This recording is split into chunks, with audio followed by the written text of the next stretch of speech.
Mesdames, Messieurs, je vous propose de démarrer ce conseil municipal de la commune de Pont-de-Claix en date du 6 avril 2023. Je vous rappelle, avant de faire l'appel, que cette séance est ouverte au public, que les débats sont également accessibles en direct sur la page Facebook et sur la chaîne YouTube.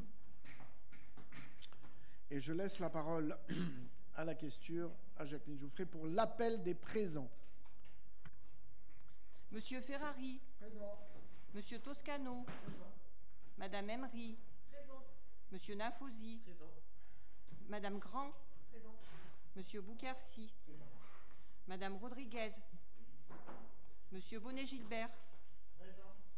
Madame Laïb.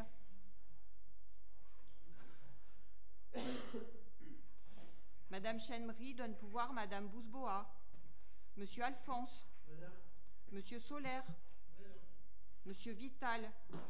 Monsieur Rotolo. Présent. Madame Panagopoulos. Madame Bonnet-Laurence. Madame Gomez donne pouvoir à Monsieur Nafosi. Madame Ben-Yeloul. Madame Bousboa. Madame Martin Arrête. Absente. Madame Tardivet donne pouvoir à Madame Emery. Monsieur Sétine. Monsieur Langlais.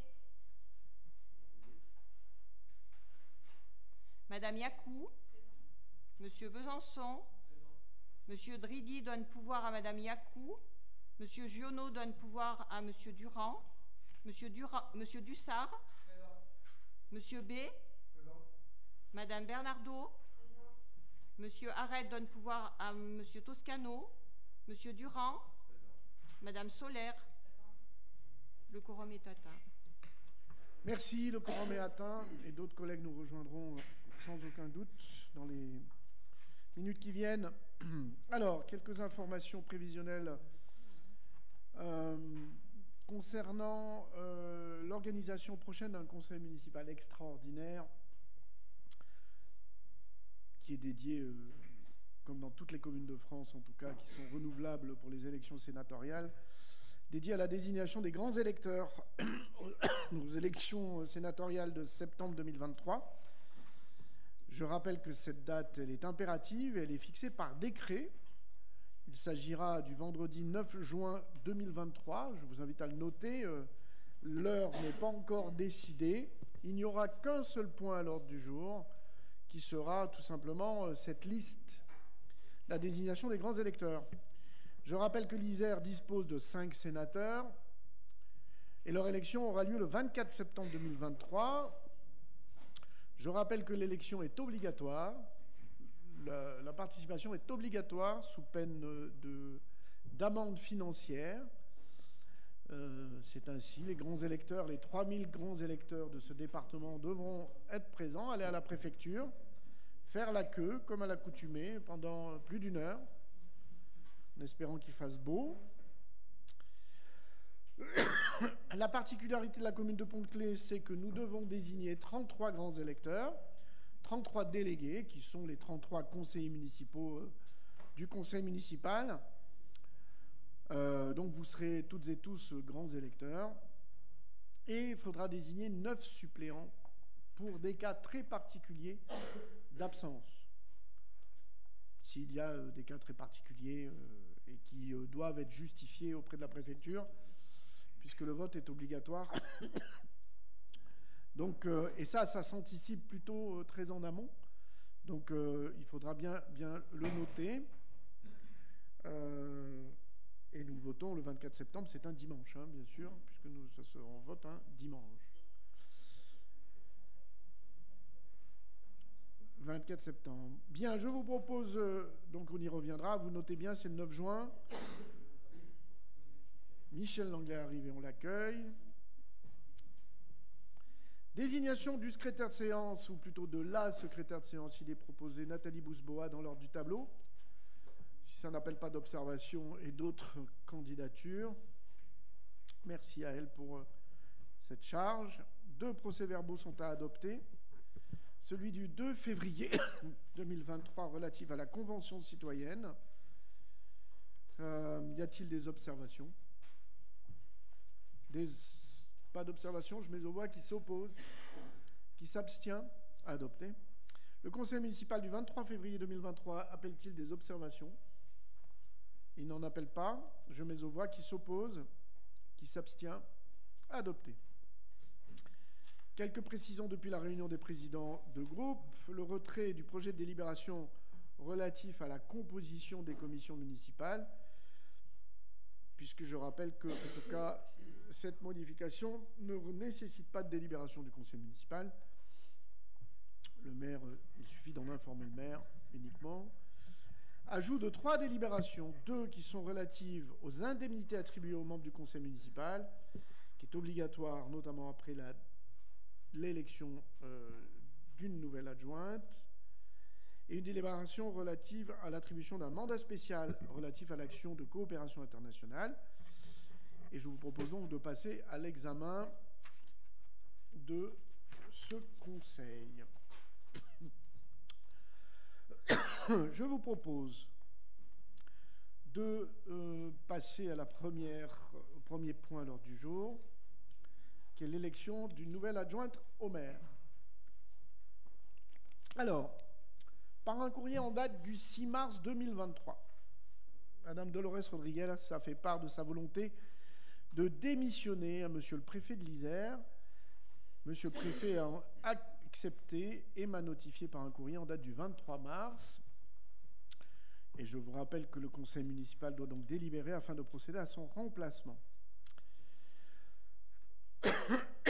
Je vous propose d'approuver le maintien à 8, le nombre d'adjoints au maire, et de décider que la nouvelle adjointe au maire occupera le poste de 6e adjoint dans l'ordre du travaux, c'est-à-dire le même rang occupé par Madame Dolores Rodriguez dans ses fonctions d'adjointe, permettant ainsi de poser les choses le plus simplement possible. Est-ce que je dois faire voter ces 2 points? Le maintien à 8. Alors, sur ces 2 points, le maintien à 8 et le rang de 6e adjoint, qui s'oppose, qui s'abstient? Donc les 2 groupes, adoptés. Je vous rappelle que cette élection intervient par le scrutin individuel et le scrutin secret. Pour procéder aux opérations de vote dans les conditions réglementaires, il vous est proposé, pour tout simplement contrôler ce scrutin et opérer au dépouillement, Madame Nathalie Bouzboa est désignée en qualité de secrétaire par le conseil municipal, ça c'est déjà fait, et il est proposé, comme le veut les textes, que soient désignés les élus qui sont tout simplement la gamme des élus qui représentent le plus grand différentiel d'âge de ce conseil municipal. Vous avez vu comme c'est une formule sympathique pour ne pas dire ni le plus jeune ni le plus âgé. Donc l'écart le plus large est constitué par la présence de M. Rémy Besançon, puisque Nader Dridi est absent, et M. Maurice Alphonse. Nous avons donc ainsi le plus grand différentiel d'âge.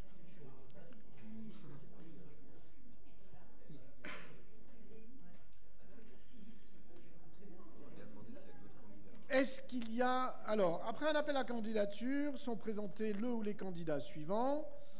Candidat présenté par Pont-de-Clé, une ville qui avance. Il est proposé Madame Fatima Benyeloul. Y a-t-il d'autres candidats? Candidates ou candidats? Non. Après cet appel à candidature, il est procédé au déroulement du vote.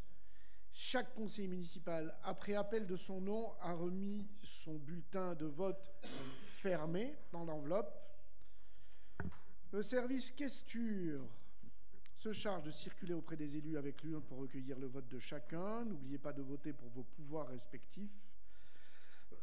Vous avez devant vous le matériel de vote, une enveloppe, un vote portant la mention de la candidate et un vote ne portant aucune mention, ce qui vous permet soit d'écrire, soit de rien écrire. Voilà, je vous propose tout simplement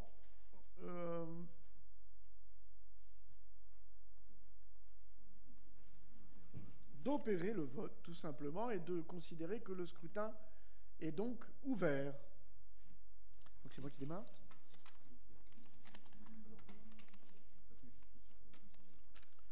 Je vérifie toujours deux fois le bulletin que je mets dedans.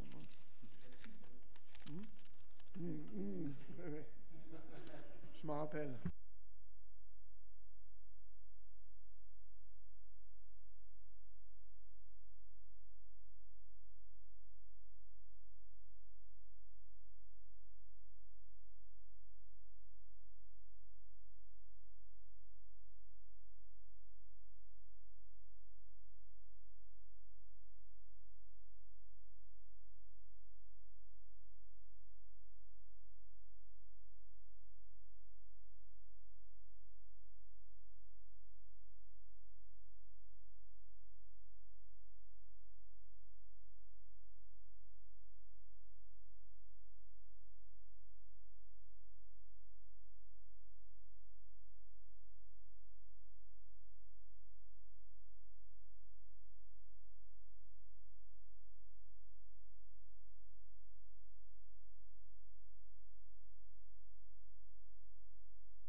Non, en fait...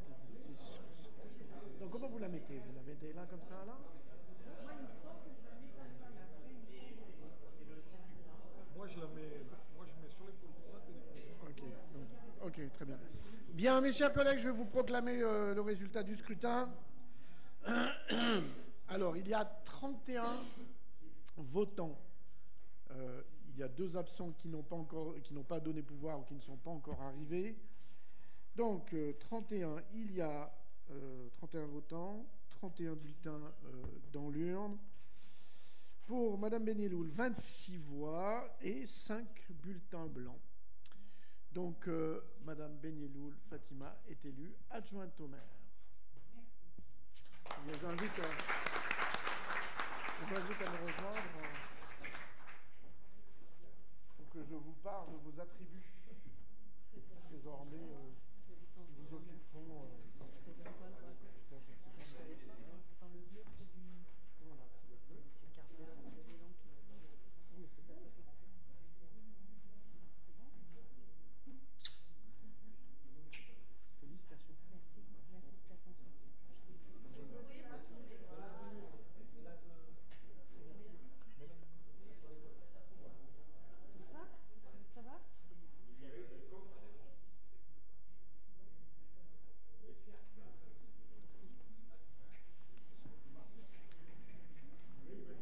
Alors,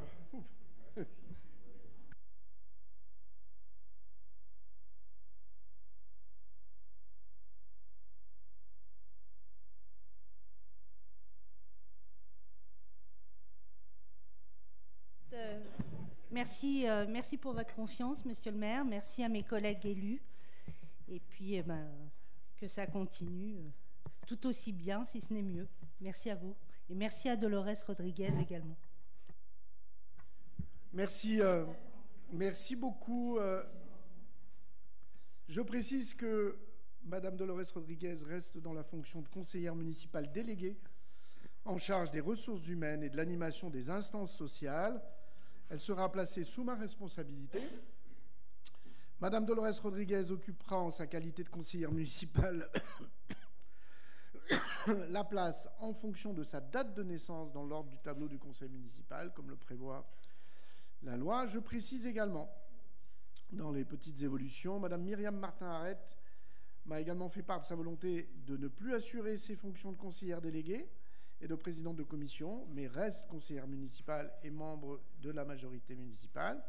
Et c'est Mme Nathalie Bousboa qui prend la place de Mme Myriam Martin-Arrête en tant que présidente de la commission numéro 6, Solidarité, politique de la ville et démocratie locale. Ces 2 éléments ne sont pas soumis à des délibérations puisqu'ils feront l'objet d'arrêtés du maire.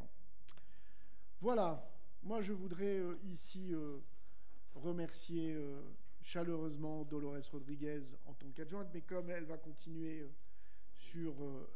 dans l'équipe sur des fonctions d'animation des instances sociales et des ressources humaines, vous continuerez à la voir et elle est avec nous toujours. Je voudrais la remercier pour sa confiance, pour sa loyauté envers le maire, envers l'équipe, envers cette ville qu'elle aime profondément. Mais nos règles, et puisqu'il s'agit d'ainsi, nos règles, et vous le savez qu'il en a été de même lorsque Michel Langlais a passé l'écharpe à Gilbert Bonnet, que nous souhaitons que les adjoints habitent la commune, tout simplement pour assumer notamment les fonctions d'astreinte, qui sont des fonctions lourdes et qui peuvent être parfois particulièrement prenantes. Donc je voudrais remercier Dolores, et puis je voudrais la remercier parce que l'histoire politique fait que je sais que j'ai pu compter sur son soutien à des moments particuliers. Il y avait aussi Mébrod Boukersi. Et que tout ceci, moi, je ne l'oublie pas. Voilà, tout simplement. Et ça, c'est des choses qui sont importantes pour celles et ceux qui ont contribué à vous mettre à la place où vous êtes. Merci infiniment. Je vous propose qu'on continue. On a quelques délibérations à adopter. S'il n'y a pas d'autres demandes de prise de parole sur ce point, très bien. Alors, Je vous propose de passer à la délibération numéro 2 et de laisser la parole au premier adjoint, Sam Toscano. Oui, bonsoir. Je vais vous épargner la lecture de la délibération puisque cette délibération prend acte des changements intervenus en matière de délégation et de signature au sein du Conseil, mais aucun changement en ce qui concerne la répartition des montants attribués en pourcentage comme la délibération prise en 2020. Merci. Y a-t-il des observations? Non. Je mets aux voix. Qui s'oppose? Qui s'abstient? 5. Adopté. Délibération numéro 3. Je laisse la parole à Sam Toscano. Oui, c'est exactement la même chose, puisque là, il s'agit de la répartition de la majoration des indemnités, de la reconnaissance de la ville, de la dotation à la solidarité urbaine, et puis de la reconnaissance du statut de bureau centralisateur du canton. Et c'est la même délibération avec les mêmes répartitions qu'en 2020. Merci. Y a-t-il des observations? Non, je mets aux voix. Qui s'oppose? Qui s'abstient? Abstention? C'est la loi. Adopté. Délibération numéro 4. La parole est à Sam Toscano pour une autorisation donnée au maire de signer le PV de l'Assemblée générale de l'AFUL. Oui, la ville de Pont-de-Claix et Société dauphinoise pour l'habitat SDH sont en copropriété sur les parcelles AE numéro 339 et 349, parcelles sur lesquelles se situe notamment la maison de l'habitant, des habitants. Afin de gérer les parties communes de cette copropriété, une association foncière urbaine libre, AFUL, avait été créée en 2007 par la SDH. La commune étant membre de cette AFUL de droit, mais n'ayant pas signé de document à l'époque, il est nécessaire de régulariser cette situation par une assemblée générale. Il est donc proposé au maire d'autoriser à signer le procès-verbal de cette assemblée générale. Merci. Y a-t-il des observations? Il n'y en a pas. Je mets aux voix. Qui s'oppose? Qui s'abstient? Adopté. La parole est à Sam Toscano pour l'autorisation de signer des conventions de mécénat pour le financement de la statue à implanter au jardin Vangari Mataï dans la ZAC des Minotiers. Oui, je voudrais rappeler une volonté affichée lors du programme électoral, qui était d'amener l'art et la culture au plus près de nos concitoyens. Cela passe pour nous par l'acquisition et l'installation d'œuvres d'art dans l'espace public. Pour ce qui concerne cette délibération, il s'agit d'une œuvre d'art acquise pour les 150 ans de la ville de Pont-de-Claix, avec la volonté de célébrer l'histoire du travail et des hommes. C'est une œuvre qui sera implantée dans la ZAC des Minotiers, avec la participation pour moitié du financement de l'œuvre de plusieurs promoteurs, Safila, Foril, Trinia, Apsis, Cogedim. Voilà, monsieur. Merci. Y a-t-il des demandes de prise de parole? Oui, je vous en prie. Merci, bonsoir. On se posait la question, quels ont été les critères de choix de l'artiste, et est-ce qu'il n'y avait pas un artiste plus local, on va dire, pour mener ce projet à son terme? Les critères de choix sont assez simples, puisque l'artiste avait une œuvre qui, pour nous, représentait les valeurs que je vous ai énoncées tout à l'heure, le travail et l'histoire du travail et des hommes, et c'est un peu l'histoire de la commune de Pont-de-Claix. Donc cette sculpture répondait en tout point à cette commande, et en plus, c'est un artiste espagnol qui a travaillé déjà pour la commune de Pont-de-Claix, puisque c'est celui qui a fait la main qui est sur la place Allende et qui est un succès, qui plaît à beaucoup de gens. Et aussi, cet artiste a travaillé sur le campus universitaire, et devant Sciences Po, il y a une très belle sculpture qui fait souvent la une quand il y a des choses qui se passent à Sciences Po, puisqu'on la retrouve régulièrement en photo dans la presse. Voilà, alors le choix, on travaille aussi avec des artistes locaux, puisque sur la commune, il y a 11 œuvres qui sont installées, 11 sculptures, et 8 ont été faites par des sculpteurs locaux. Donc on travaille aussi bien avec des sculpteurs locaux que là, international. Et voilà, si on veut s'ouvrir aussi au monde, c'est important de travailler avec des artistes d'autres pays. Voilà. Merci. Oui, Patrick Durand. 2-3 petites choses. Déjà, la décision était largement avancée, puisque dans les décisions du maire, la commande a été faite le 2 mars. Donc, c'est bien d'aller vite sur toutes les questions. Nous nous abstiendrons sur ce sujet-là, même si on est très attentif à la question de la place de l'art et de la culture dans les collectivités. Il nous paraissait que notre équipe, la somme de 100 000 euros nous paraissait relativement importante, même si la qualité, je ne mets pas en doute la qualité de l'artiste. Je trouvais que dans une période aussi contraignante, la dépense me paraissait un peu trop large même si la commune peut se le permettre. Voilà. C'est pour cette question, sur la question du prix notamment, qui nous paraissait assez important. Sachant que sur d'autres questions, des fois, on a des soucis sur 200, 300 ou 500 euros. Donc voilà, on s'abstiendra sur cette délibération. Merci. L'art a un prix. C'est celui du travail des artistes, celui du travail de la matière et celui du travail de l'énergie qu'il est nécessaire pour la réaliser. Les bronzes, notamment, nécessitent d'être fondus, nécessitent tout simplement ce travail-là. Et ça, dans les périodes qui sont aujourd'hui, tout le monde sait que les fours pour fabriquer du bronze ne fonctionnent pas au solaire encore et nécessitent l'utilisation souvent de températures très très élevées, etc. En fait, pour répondre à votre sujet, vous avez deux choses. Ce soir, c'est la convention de mécénat. C'est-à-dire qu'en fait, il y a une convention de mécénat qui vise à baisser finalement le coût pour la commune, puisque la réalité, c'est que ça sera une œuvre qui sera cofinancée par l'ensemble des promoteurs qui œuvrent sur la ZAC. Et plus il y a de promoteurs, plus le prix, in fine, baissera, et nous serons au moins très largement à la moitié du prix de ce que vous avez évoqué, peut-être même plus. Ce qui nous amène à un prix qui est finalement assez raisonnable pour une œuvre de cette taille, puisque je rappelle que nous serons sur une œuvre massive de près de 2,50 m, 3 mètres de haut, 3 mètres.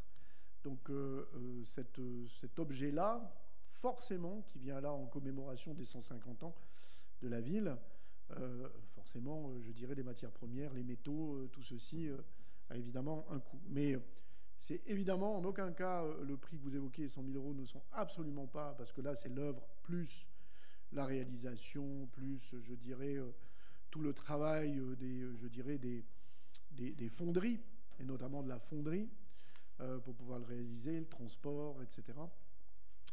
Je rappelle d'ailleurs que, pour votre petite information, le prix de l'électricité comme du gaz sont bien moins chers en Espagne qu'ils ne sont en France. Donc si nous avions utilisé un artiste local pour faire une œuvre de cette nature-là, le prix sans doute de réalisation aurait été quelque peu plus cher.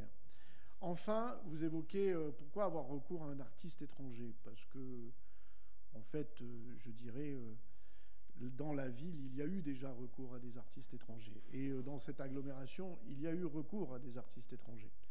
Et ça fait partie aussi, tout simplement, de la commande. Je rappelle que, et dans cette commune, nous respectons les procédures de marché public, les œuvres artistiques, effectivement, lorsqu'elles sont véritablement artistiques, échappent d'une certaine façon à des procédures qui sont plus classiques, puisque nous avons des achats sur catalogue qui sont tout simplement possibles et légaux. Je préfère le dire dès aujourd'hui dans cette salle du conseil municipal pour éviter que l'on puisse tout simplement imaginer d'autres cas. En fait, il y a aussi la volonté derrière tout ça d'opérer une forme de parcours. Je rappelle que parmi les œuvres qui ont été évoquées par Sam Toscano, qui existent déjà, il y a eu des artistes par le passé qui ont fait plusieurs œuvres d'art. Jacques Durand, artiste de Saint-Paul-du-Vars, a réalisé plusieurs œuvres sur Pont-de-Claix. Parce que, tout simplement, ça correspondait aussi à une volonté à l'époque et qui était plutôt pertinente, c'est qu'il y ait plusieurs lieux qui puissent avoir cette signature particulière d'un artiste et que ça soit l'occasion, tout simplement, d'avoir un parcours autour de cet artiste. Je rappelle que dans l'histoire de Pont-de-Claix, l'achat d'œuvres d'art a toujours été un choix permanent depuis notamment l'élection de Michel Couetou. Cette idée que la ville puisse, et ce n'est pas toutes les villes qui le font, d'investir dans l'art, dans l'espace public, ou bien, regardez ici, dans cette pièce, vous avez une toile ici, dans les couloirs, vous en avez dans tous les services, et de façon à ce qu'elle profite au plus grand nombre, en fait. Et notamment, par essence, une œuvre sur l'espace public profite au plus grand nombre, aujourd'hui et demain. Donc c'est une façon aussi de témoigner que finalement l'art n'appartient pas qu'à certains et certaines, appartient à toutes et à tous, dans les musées, bien sûr, mais aussi hors des musées. Et finalement,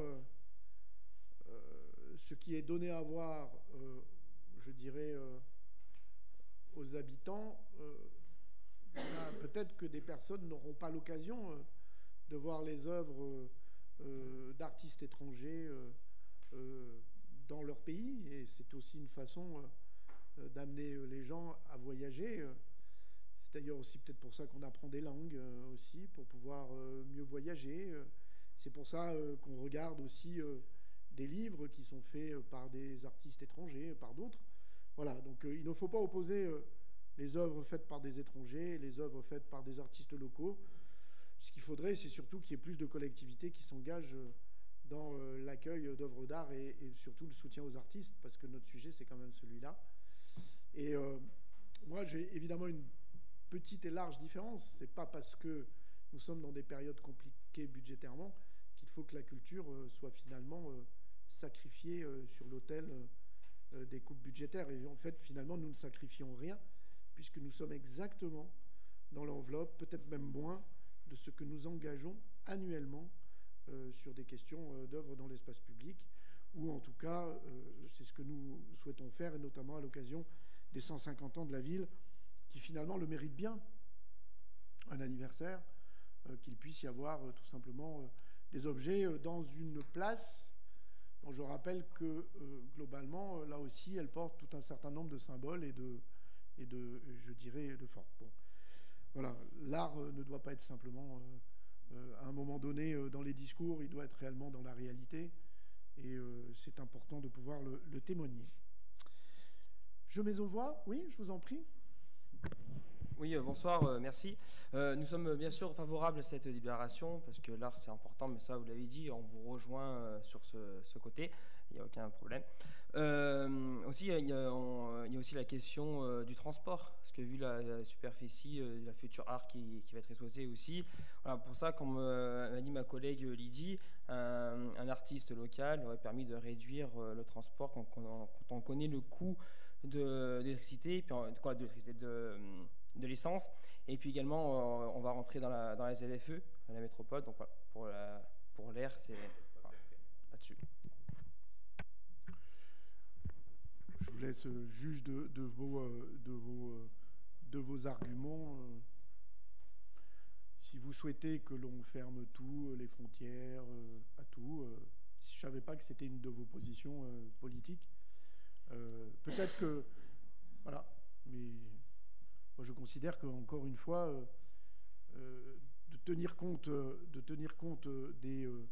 la question de la qualité de l'air, c'est un sujet évidemment, véritablement, mais nous avons largement, et nous agissons largement, nous sommes une commune membre de la ZFE, nous sommes plutôt extrêmement actifs sur ces sujets, et d'ailleurs, nous aurons un conseil métropolitain demain sur la question de la zone à faible émission, qui est un sujet compliqué pour nos concitoyens, et nous la prenons avec beaucoup d'attention, et nous sommes là aussi pour plutôt accompagner nos concitoyens plutôt que juger, effectivement. Donc, je mets aux voix. Qui s'oppose, qui s'abstient, donc que le groupe communiste. Merci. Je laisse la parole à Sam Toscano pour des questions de tranquillité publique, de sécurité, de tranquillité publique. Oui, nous sommes là plus sur de la technique, puisque la ville de Pont-de-Claix, vous le savez, souhaite installer des caméras de vidéosurveillance et que pour ce faire, il faut une alimentation énergétique. Donc cette délibération autorise Monsieur le maire à signer avec la métropole une convention pour l'installation et l'exploitation des matériaux et de vidéosurveillance installés sur ou dans les équipements routiers métropolitains. Je voudrais rappeler aussi que l'installation et le déploiement technique a commencé sur la collectivité. Merci. Y a-t-il des demandes de prise de parole? Non. Alors je mets aux voix. Qui s'oppose? Qui s'abstient? Unanimité, merci. Délibération numéro 7. Il s'agit du contrat d'objectif territorial de prévention spécialisée avec la métropole, le collège Nelson Mandela et la PAS. Dans le cadre du transfert de la compétence prévention spécialisée, la métropole de Grenoble a établi un contrat d'objectif territorial, un COT, pour chaque territoire d'intervention. La compétence prévention spécialisée s'inscrit dans le champ de la protection de l'enfance. Elle est mise en œuvre par des associations locales, la PAS et le CODAS, et s'incarne concrètement sur le terrain par la présence d'éducateurs de prévention, spécialisés 2 à Pont-de-Claix, avec un troisième comme responsable. Cela constitue une forme d'action spécifique d'accompagnement des jeunes les plus éloignés de l'insertion sociale et professionnelle, en risque de rupture ou en situation de rupture socio-éducative. Ce contrat conclu pour la période 2018-2022 est renouvelé pour la période 2022-2026 sur notre territoire.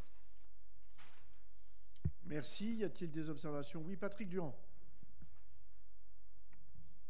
Oui, merci. Sur la deuxième page, on parle d'un comité territorial de prévention et un comité de pilotage. Comment il sera composé? Uniquement des gens de la ville de Pont-de-Claix ou avec les autres communes qui sont concernées par ce document? Non, ce comité de pilotage est composé de personnes qui ont signé le contrat, les collectivités qui ont signé ce contrat, ce COT, au niveau de la métropole. D'accord. Et le CTPS, on aura une délibération fin mai qui viendra aussi pour valider le CTPS local. Merci. Je mets aux voix. Qui s'oppose? Qui s'abstient? Unanimité, merci. La 8. Le reliquat de la prime annuelle au personnel communal au titre de l'année 2022 et la prime annuelle 2023. C'est plutôt Dolores. Pourquoi c'était mis à Sam? C'était mis à Sam. Très bien. Je lis l'administration. Bon, je la présente donc.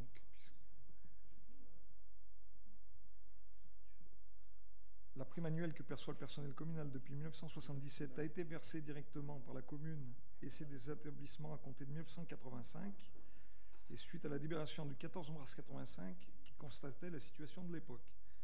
Cette prime est calculée en fonction du compte administratif. Et, je voudrais rappeler qu'elle est la même pour tout le monde et que depuis 2001, c'est considéré comme un avantage acquis. Merci. Y a-t-il des observations? Si Dolores Rodriguez veut apporter des précisions, en fait, son arrêté de délégation n'étant pas fait, puisque c'était à l'occasion du conseil municipal de ce soir que je ferai ensuite. Donc les choses sont plutôt simples, en fait, c'est pour ça. Mais s'il y a besoin de précision, Dolores Rodriguez? Ça me l'a très bien présenté. Donc, du coup, en gros, il y a un reliquat de 75 € à verser sur l'année 2022. Mais ce qui est important pour l'ensemble des agents, c'est que pour 2023, ils ne pourront pas, au regard de la délibération qui a été passée, percevoir moins de 1 713 €. Voilà, du coup, c'est juste... Parfait, non, mais c'est bien. Merci pour ce complément. Je mets aux voix. Qui s'oppose? Qui s'abstient? Adopté. La modification du tableau des effectifs, Sam Toscano. Donc il s'agit d'une suppression de poste de grade d'adjoint administratif et puis dans le même temps de la création du poste au grade de rédacteur territorial. Dolores Rodriguez. Oui, je complète juste, c'est dans le cadre de la réorganisation au service technique. C'est la création d'un poste d'assistante de direction auprès de la directrice des services techniques. Voilà, donc du coup, on décote le A pour en créer on décote le C pour en créer un B. Parfait, merci, tout est clair. Y a-t-il des demandes d'observation? Non. Je mets aux voix. Qui s'oppose? Qui s'abstient? Adopté. La parole est à Maxime Nymphosi pour l'adoption du compte de gestion pour l'année exercice 2022 du budget principal de la ville. Maxime Nymphosi. Merci Monsieur le maire, bonsoir à tous. Je serai très rapide sur les comptes de gestion puisqu'on réabordera tout dans le compte administratif, on prendra quelques minutes. Juste pour rappeler qu'on entre dans une période là, de clôture donc, du budget 2022 et cette clôture se solde notamment par la présentation et l'adoption du compte de gestion et du compte administratif pour le budget de la ville et pour la régie de transport. Vous rappelez que le compte de gestion a été mis par le percepteur, donc l'État, la trésorerie, qui retrace donc dans le document qui vous est joint l'ensemble des dépenses et des recettes, donc les mandats et les titres émis sur l'exercice 2022, et celui-ci est donc concordant avec le compte administratif que nous allons voter dans quelques minutes, et on y retrouve notamment les résultats en fonctionnement et en investissement, et vous avez quelques pages sur notamment les éléments patrimoniaux de la commune et de la régie de transport. Je fais synthétique pour les deux comptes de gestion. Voilà. Merci infiniment. Oui, Patrick Durand. Oui, merci. N'ayant pas voté le budget 2022, pour notre délégation, on s'abstiendra de la délibération 10 à 15. Très bien, merci. Sur ce compte de gestion, y a-t-il des demandes d'observation? Non. On va mettre aux voix. On va tout dire dans le compte administratif. Comment? On dira tout dans le compte administratif. Voilà, c'est ça. Donc le compte de gestion, c'est la délibération numéro 10. Je mets aux voix qui s'oppose, qui s'abstient. Compte de gestion, vous abstenez, c'est les finances de l'État, c'est le contrôle de l'État. Ouais.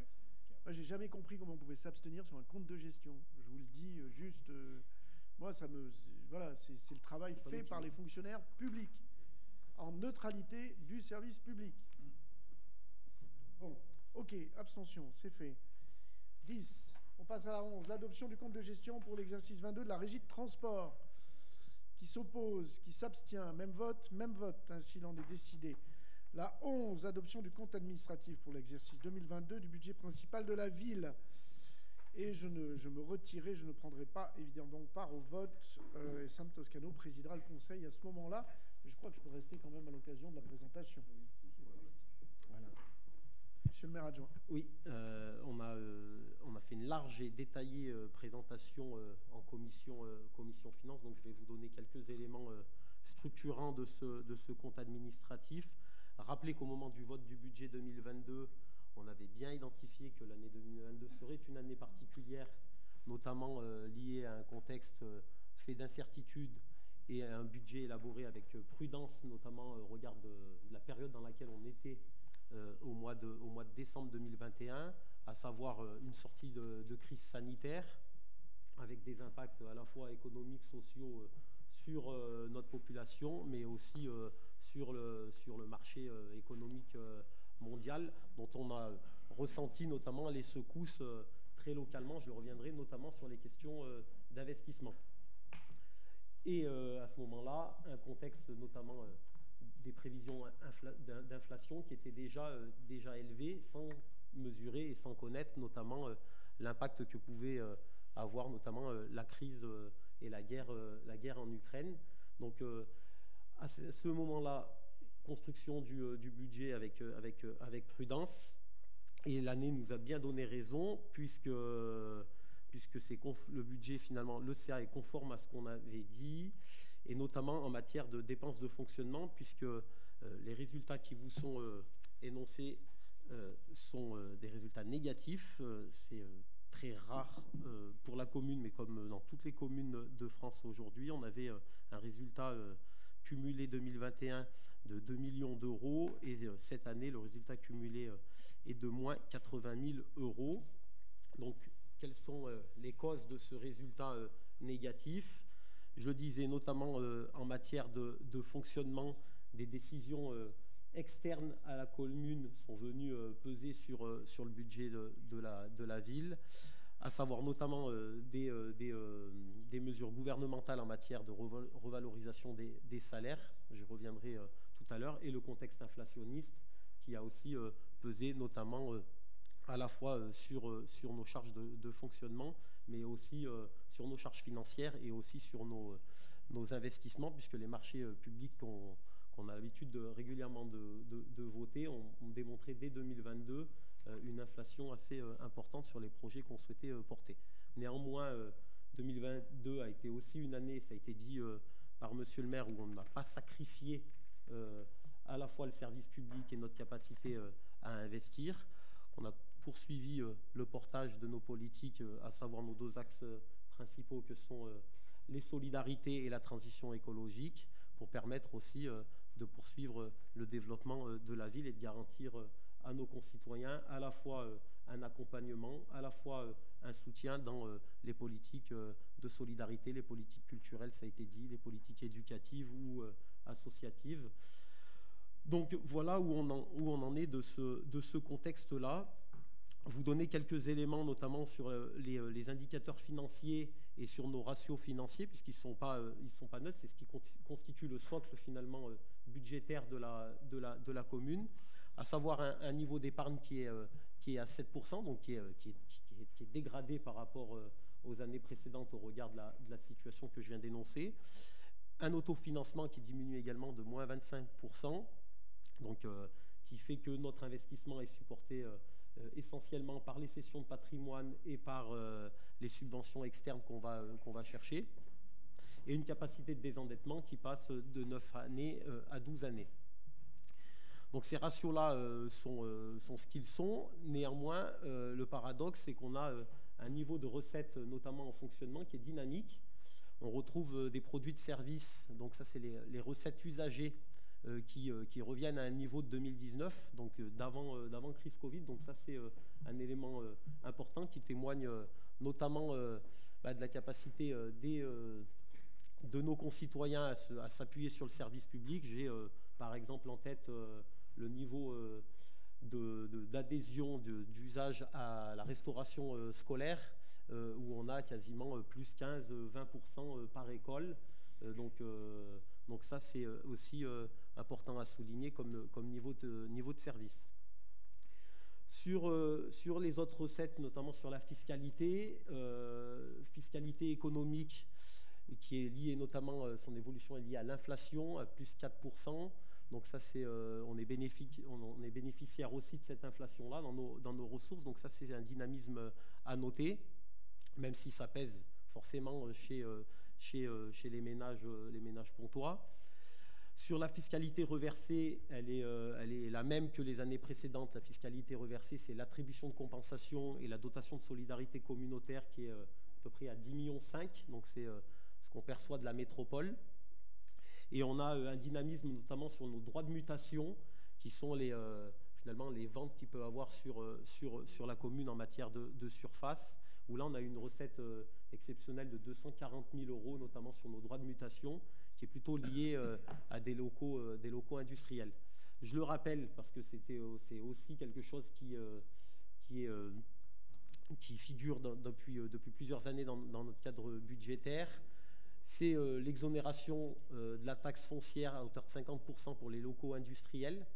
Donc c'est quasiment 3,5 millions sur la ville d'exonération pour les grandes entreprises, je pense à Vancorex, à Becton notamment, qu'on retrouve sous un autre chapitre budgétaire qui est compensé à l'euro près aujourd'hui par l'État, mais qu'on avait notamment abordé aussi avec prudence dans le cadre du budget 2023, en disant peut-être que dans le cadre de la résorption des déficits publics, c'est cette variable d'ajustement qui pourrait être utilisée par l'État pour aller chercher des deniers publics. Donc toujours cette prudence-là. On a toujours cette question notamment d'autonomie financière, puisque l'État vient jouer aussi avec nos enveloppes fiscales. Donc ça, c'est pas neutre comme sujet. Et on est toujours contribuable à l'État au travers de la dotation globale de fonctionnement qui est négative, à hauteur de 250 000 € par an. Donc c'est aussi un signal qui est envoyé à notre commune, qui a une population qui peut être fragile, qui a un niveau d'investissement qui est fort, qui exerce des charges de centralité, notamment pour une grande partie des métropoles du sud de la métropole, mais aussi des territoires annexes. Et voilà, sur ce point-là, il a à noter, et je pense qu'il y a effectivement, on a échangé avec monsieur le maire, peut-être un rôle d'interpellation à jouer auprès des élus, et notamment des sénateurs, dans le cadre prochaines élections. Sur les dépenses de fonctionnement, 2 éléments significatifs, je l'ai dit, l'augmentation de la masse salariale, quasiment 940 000 €.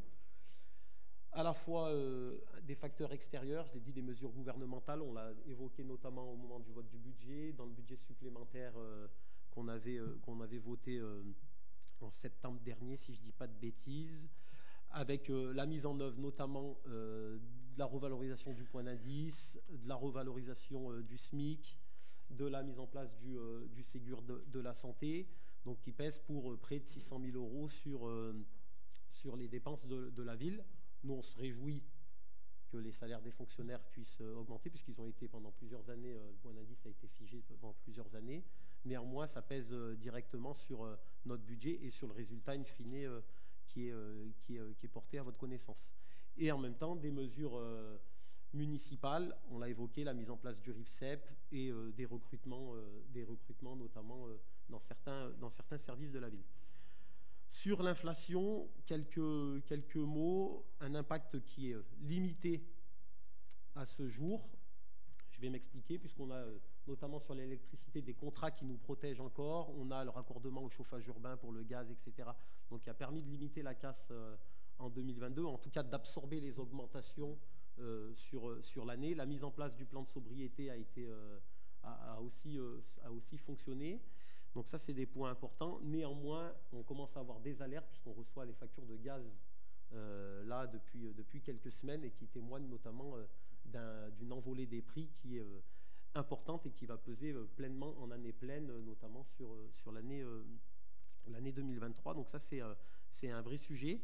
Ça nous amène et ça nous conforte notamment dans le travail qu'on a réalisé autour du schéma directeur immobilier énergie, à aller cibler notamment notre patrimoine municipal en termes de quels sont les bâtiments énergivores, le foyer municipal, l'EHPAD, flottibule, etc., pour engager aussi un travail de fond sur les écoles, etc., pour, in fine, réduire nos charges de fonctionnement. Et donc, cette volonté qui se traduit notamment par un investissement fort cette année, près de 7 millions d'euros de charges de dépenses de fonctionnement, d'investissement, pardon. Donc, vous avez la liste notamment des réalisations sur l'année. Donc, on est à la fois sur l'amélioration de l'espace public, sur l'amélioration de notre patrimoine municipal, sur le renouvellement de la flotte de véhicules, la mutation de notre éclairage public qui vient in fine chercher aussi d'alléger les coûts de fonctionnement en matière de fluide. Donc voilà, sur ce niveau d'investissement, on poursuivra le travail, notamment en matière de transition écologique, c'est important. On amplifiera, on accélérera le travail qui est fait. On l'a dit, une capacité de désendettement à 12 années. Donc on est sur les seuils de vigilance. Néanmoins, la dette écologique qu'on peut construire, elle permettra par la suite aussi d'alléger nos charges de fonctionnement et de nous dégager de la capacité d'autofinancement pour permettre par la suite de porter à la fois des projets en fonctionnement, je pense sur le service public, les politiques éducatives, culturelles, sportives, etc., mais aussi d'investir sur la ville. Un petit focus, et je termine sur un sujet qui est non négligeable, c'est sur les charges financières, puisqu'elles augmentent aussi du fait de l'inflation, donc plus 40 000 €, c'est pas neutre. On a bénéficié pendant plusieurs années de taux attractifs, y compris en début d'année 2022 où on avait souscrit un emprunt à hauteur d'1,5 million à un taux d'1,5%. Donc c'était encore des taux très faibles. Et très rapidement, au cours de l'année 2022, les taux ont commencé à s'envoler pour avoir une moyenne de plus de 2% en 2022. Et aujourd'hui, on atteint quasiment 3,5%. Donc ça pèse forcément notre emprunt après sur nos charges financières en fonctionnement. Donc c'est aussi une réalité qui vient peser sur le résultat budgétaire 2022. Donc je ne serai pas plus long. On a une dette qui est toujours à 23 millions d'euros avec 30% de dette à taux variable. Donc on est quand même dans une gestion sécurisée. Ça, c'est important de le dire et ça nous permet aussi d'avoir aussi la confiance des banques, notamment pour pouvoir emprunter à des taux, même s'ils augmentent, à des taux quand même qui sont attractifs pour notre commune. Donc voilà, je ne serai pas plus long. Il y a des défis importants qui sont face à nous, je l'ai dit, en matière de maintien du service public, en matière de pilotage de la masse salariale, parce qu'elle représente tout de même 66% de notre budget. C'est quelque chose d'historique à Pont-de-Clair. On a toujours souhaité, y compris les maires précédents, avoir un niveau de service public fort pour nos concitoyens. Donc c'est comment on arrive à conserver cette envie-là, mais aussi comment on arrive à piloter de manière précise notre masse salariale et poursuivre l'investissement. Je le disais, en matière de transition écologique, en matière de réhabilitation de notre patrimoine existant, il y a des vrais sujets. On l'a évoqué en matière de patrimoine scolaire, en matière de patrimoine sportif notamment, qui constituent les deux principaux parcs de la ville, et poursuivre la transformation de la ville, notamment en matière d'espace public lié à l'habitat, etc., etc. Donc voilà, je ne serai pas plus long sur ce compte administratif 2022. Merci. Y a-t-il demande de prise de parole sur ce compte administratif?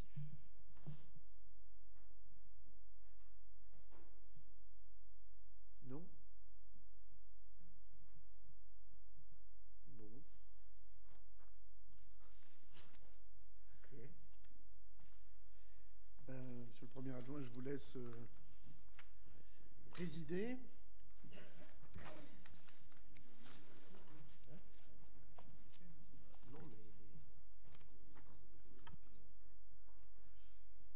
Je mets aux voix. Y a-t-il des abstentions? Les deux groupes. Y a-t-il des votes contre? Adopté. Merci. Nous passons à la délibération numéro 13. Maxime Nafouzi, adoption du compte administratif pour l'exercice 2022, budget annexe de la Régie des transports. Plus rapide sur le sujet, un résultat final donc excédentaire de 9 937 € pour le compte administratif de la Régie de transport. Vous donner quelques sujets et quelques éléments centraux de ce budget annexe. On l'a déjà évoqué ici. Sur l'année 2022, on a eu qui a été marquée par la panne d'un de nos bus qui a dû nous contraindre à avoir un recours aux prestataires extérieurs plus fort, puisqu'on est passé on a doublé les dépenses sur ce poste-là. On est passé de 40 000 à 80 000 € pour permettre notamment aux scolaires de pouvoir accéder aux activités sur les différents sites.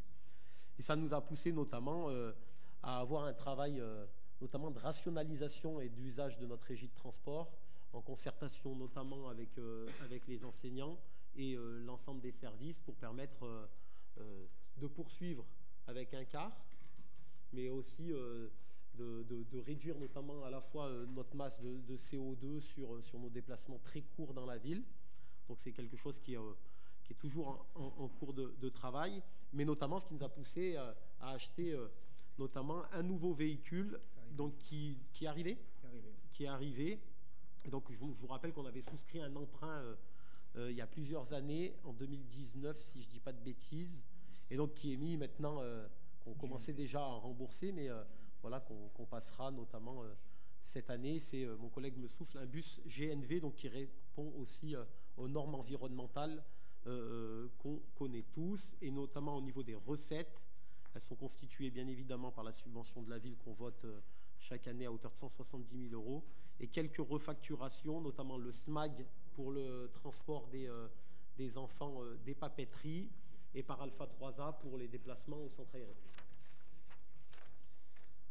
Merci. Vous ne pourrez pas le louper, le nouveau bus, il est logoté, c'est visible. Ouais, c'est visible. Y a-t-il des questions? Non. Je mets aux voix. Y a-t-il des abstentions? Les deux groupes, des votes contre? Non. Adopté. Merci. Monsieur le maire peut revenir. Ouais.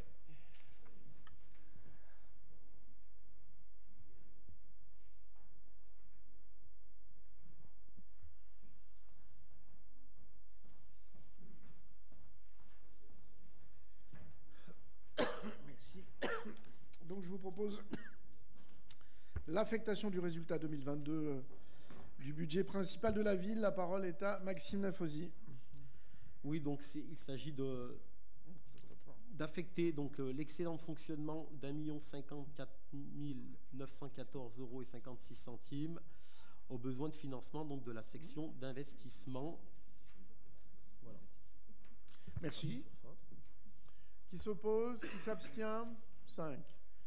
Délibération numéro 15, l'affectation du résultat 2022 au budget annexe de la régie de transport.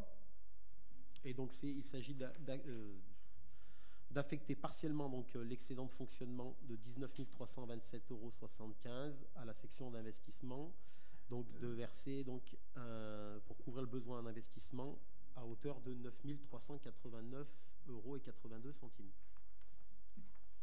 Merci. Y a-t-il des observations? Y a-t-il des abstentions? Des oppositions? Abstention? Non? Abstention. 5. Nous passons à l'éducation. Autorisation donnée à Monsieur le maire de modifier la sectorisation scolaire. La parole est à Maxime Nafosy. Alors, au préalable, une petite erreur dans la délibération sur les... Dans le paragraphe sur les modifications de la sectorisation scolaire, vous avez le petit 1, supprimer les sous-secteurs existants sur le secteur Grand Galet et Villancourt. Et en fait, ce n'est pas Grand Galet et Villancourt, c'est Île-de-Mars et Villancourt. Donc, je vous l'expliquerai rapidement. On a eu un long débat en commission, un long, riche et beau débat en commission éducation. C'est pas tous les jours qu'on modifie la sectorisation scolaire. On l'avait fait très partiellement, notamment au moment de l'immeuble Le Déclic sur le cours Saint-André, au 66 cours Saint-André, qu'on avait affecté à l'école, au groupe scolaire Jean Moulin. Néanmoins, avec l'évolution de la ville, les constructions de logements et la saturation qu'on peut avoir à un moment donné sur certaines écoles, notamment en termes de capacité d'accueil et d'effectifs qui commencent à être élevés, et du positionnement, je le dis très clairement ici, d'él'éducation nationale qui rarifie ses moyens sur les territoires au niveau national, mais particulièrement sur les territoires REP, sur des possibilités d'avoir des classes, des ouvertures de classes. Le sujet vient à point nommé pour pouvoir notamment aborder ces questions-là. Je rappelle qu'il n'y a pas d'obligation d'avoir une carte scolaire sur la commune. Le maire, lui, a l'obligation d'inscrire les enfants et l'obligation donc de mettre les moyens à disposition pour les accueillir. Ça vaut à la fois sur la restauration scolaire, mais ça vaut aussi sur notre patrimoine scolaire. Donc la répartition sur le territoire comme on le souhaite, donc à Pont-de-Claix, c'est de se doter donc d'une carte scolaire pour permettre d'avoir plus de facilité à positionner les familles et les enfants géographiquement, mais aussi d'avoir des facilités à gérer administrativement tout ça. Et on sait que ce n'est pas une mince affaire, puisqu'on a à peu près 1100 élèves sur le territoire maternel et élémentaire. Donc la proposition qui vous est faite sur cette délibération, c'est de supprimer les sous-secteurs sur Île-de-Mars et Saint-Exupéry. Donc c'est supprimer les sous-secteurs où il y a 2 écoles maternelles. Donc sur le secteur Île-de-Mars, on a la maternelle Île-de-Mars et la maternelle Pierre-Fugain. Sur le secteur Saint-Exupéry, on a la maternelle Saint-Exupéry et la maternelle Saint-Vintoise. Ça veut dire que pour des soucis à la fois d'accueil des enfants et de capacité à les accueillir et de niveau dans les classes, parce qu'on a des difficultés par exemple sur la maternelle Île-de-Mars, où on a un niveau élevé par classe, qui est dû notamment au fait du dédoublement des classes de grande section et de l'accueil, puisqu'on est en territoire REP, d'accueil des toutes petites sections sur le territoire, fait qu'on a des effectifs qui grossissent et qu'on n'a pas forcément, et qui viennent finalement créer des effectifs assez forts, notamment sur les toutes petites sections, les moyennes sections, puisque les grandes sections sont épargnées. Donc ce qui nous incite à prendre cette décision-là. Et donc lorsqu'il y a une inscription pour un nouvel enfant, il n'a pas son frère, par exemple, à l'école maternelle Île-de-Mars, il pourrait dépendre soit de la maternelle Pierre-Fugain, soit de la maternelle Île-de-Mars, en fonction des effectifs. Donc ça, c'est tout ce travail-là. On poursuit et on accompagne quand même à ce que les fratries puissent être dans la même école. Il n'y a pas de mouvement en cours de cycle d'une école à une autre. Ça, c'est important de le dire et important de le porter collectivement. Et donc, ce qui nous amène donc à la suppression de ces sous-secteurs et à la suppression et à la création d'un secteur mixte Jean Moulin, Saint-Exupéry pour les constructions qui sont à venir sur le cours Saint-André. Je pense notamment à l'immeuble qui est en train de se construire à proximité du centre des sciences et du stade de foot. En fonction des effectifs, les enfants en élémentaire ou en maternelle seront affectés soit dans les 3 écoles maternelles, Jean Moulin, Saint-Ventoise, Saint-Exupéry, soit dans les 2 écoles élémentaires, Jean Moulin et Saint-Exupéry. Donc ça, c'est le deuxième point. Cette démarche-là, elle est le fruit à la fois de notre réflexion, comment on fait le lien notamment entre le projet urbain, les constructions de logements et la capacité à accueillir les familles et les enfants. Ça se posera notamment sur les questions de petite enfance dans quelques mois. Mais c'est aussi des choses qui nous sont remontées à la fois par les enseignants sur des effectifs qui sont trop lourds dans certaines écoles. Donc comment on arrive, nous, à faire bouger les lignes pour permettre de donner le meilleur accueil et les meilleurs outils éducatifs à nos enfants. Donc c'est ce qui prime et c'est ce qui incite cette décision-là. Et je le rappelle parce qu'on a aussi des agents de la ville qui travaillent avec nos enfants, qui sont les ATSEM notamment, qui sont au quotidien avec eux sur les maternelles, qui aussi avaient relevé la dureté de ce changement de dédoublement des grandes sections, etc., et de leur impact. Donc c'est aussi améliorer la qualité de vie au travail pour nos personnels. Voilà, monsieur le maire. Merci pour cette présentation extrêmement synthétique d'un sujet extrêmement important. Est-ce que ça appelle des observations? Patrick Durand. Pour avoir été confronté il y a quelques années à ces modifications de même nature, c'est toujours des sujets très sensibles, notamment pour les parents. Donc j'avais posé en commission des questions, les retours des conseils d'école et des fédérations de parents d'élèves ou associations de parents d'élèves sur ce dossier-là, parce que il y a pas mal de précautions qui sont prises. Je comprends la nécessité de répartir les choses, mais avec les parents, c'est un sujet qui nécessite pédagogie et explication. Et est-ce qu'à la date d'aujourd'hui, je n'ai pas eu les réponses sur les conseils d'école, quels avis ils avaient pu donner, négatifs ou positifs, et voir comment c'était pris en compte. Voilà, merci. Les conseils d'école ont pris fin la semaine dernière, donc on a fait le tour des conseils d'école. Moi, j'en ai fait plusieurs justement pour expliquer la démarche. Je l'ai dit, ce travail-là, il est le fruit d'un travail déjà commun avec les enseignants sur la difficulté. Quand on fait avec monsieur le maire notamment la rentrée scolaire, c'est quelque chose qui est tout de suite redit. Donc il y a bien évidemment un avis favorable.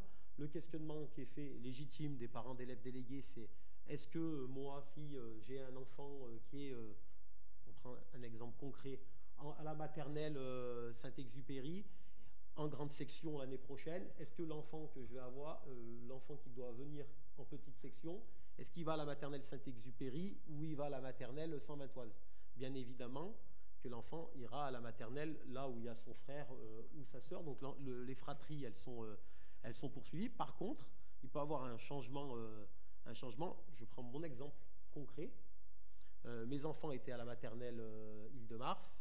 Moi, je dépends du secteur Île-de-Mars. Mon nouvel enfant, lorsqu'il va aller à l'école, potentiellement, il n'est pas forcément dédié à la maternelle Île-de-Mars, mais il sera peut-être dédié à la maternelle, affecté à la maternelle Père-Fugain en fonction des effectifs. Donc ça se fait en travail précis. L'idée, c'est quand même de préinscrire les enfants dans leur école d'affectation et qu'après on fasse bouger les lignes en fonction des effectifs. Je rappelle que de plus en plus, heureusement ou malheureusement, on a des enfants qui intègrent les écoles en cours d'année. Donc ça joue aussi sur les effectifs, parce que ça, les enfants ne sont pas comptés dans les effectifs de l'éducation nationale. Ils viennent se rajouter en cours d'année. Et on a des départs, des arrivées, etc. Donc ça pose aussi cette question un peu de souplesse qu'on doit avoir. Et c'est bien partagé par les enseignants.